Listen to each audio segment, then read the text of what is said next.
Kumar will be bowling the first ball. April 18th, 2008. Eden Gardens, Kolkata. 66,000 people packed into the stands. The first match of a brand new cricket league. The biggest name in Bollywood against one of the wealthiest businessmen in the world. What no one knew at the time was that this entertainment carnival would turn India into a global superpower in the world of cricket. Nice shot that. One bounce. Another one. Up in the air. Will it go to third man? Oh, it's gone over him. Today, the Indian Premier League broadcast revenue per game sits at the top, only behind the NFL. India's cricket board, the BCCI, is the richest board in the sport by a mile. Some of India's homegrown talent makes for the most popular athletes on earth.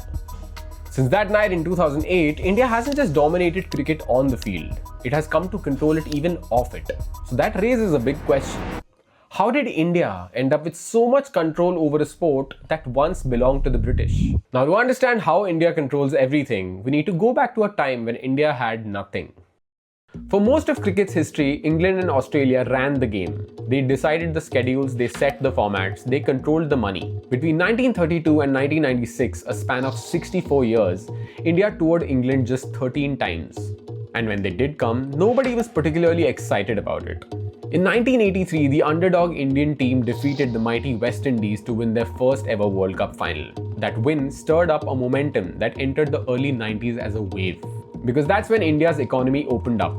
Foreign investment poured in, trade barriers came down, and over the next decade, a middle class of roughly 400 million people emerged. People with disposable income, television sets, and a deep love for cricket.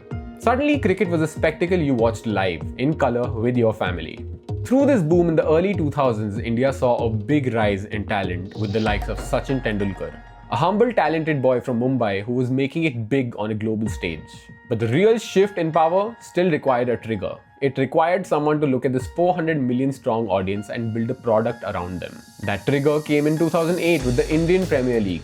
The crowd had lost its mind. They had never seen anything like this. A packed stadium in Kolkata cheering on for a non-Indian player. Now, the IPL wasn't just a new tournament. The structure of it was unlike anything cricket had ever seen.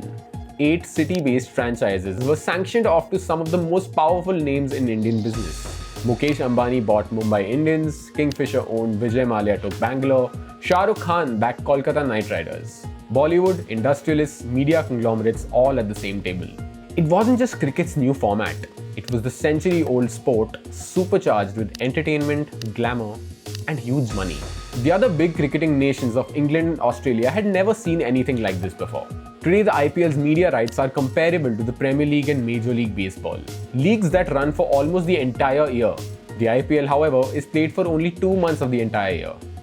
For those 2 months, IPL is home to almost every cricketing nation in the world, to a point where it becomes a major source of money for most international players in the league. India's influence on world cricket has been exponentially growing. Take West Indies as an example.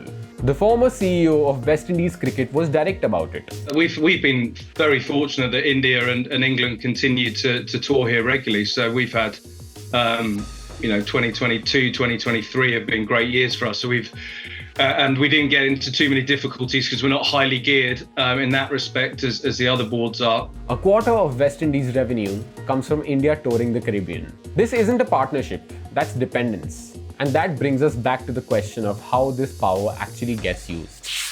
India and Pakistan have not played bilateral cricket since 2012. The political relationship between the two countries has been difficult for decades. The clearest example is what happened at the 2025 Champions Trophy. So when the Champions Trophy was hosted in Pakistan, India made it clear that it would not send its players to the country because of safety reasons. So the ICC found a different solution specifically for India. A hybrid model where India plays all their games in Dubai. The semi-finals and the final that followed were also played in the UAE. Pakistan ended up as the host nation mainly on paper. Now India eventually went on to win the final only having played in Dubai.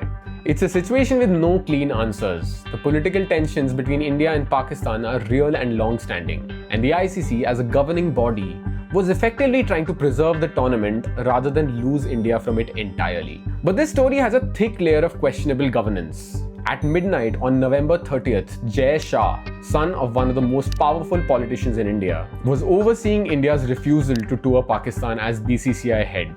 By the time the clock struck 12, he was the ICC chair, the man responsible for resolving it. International cricket's governing body and its most powerful member board were at the same time led by the same person.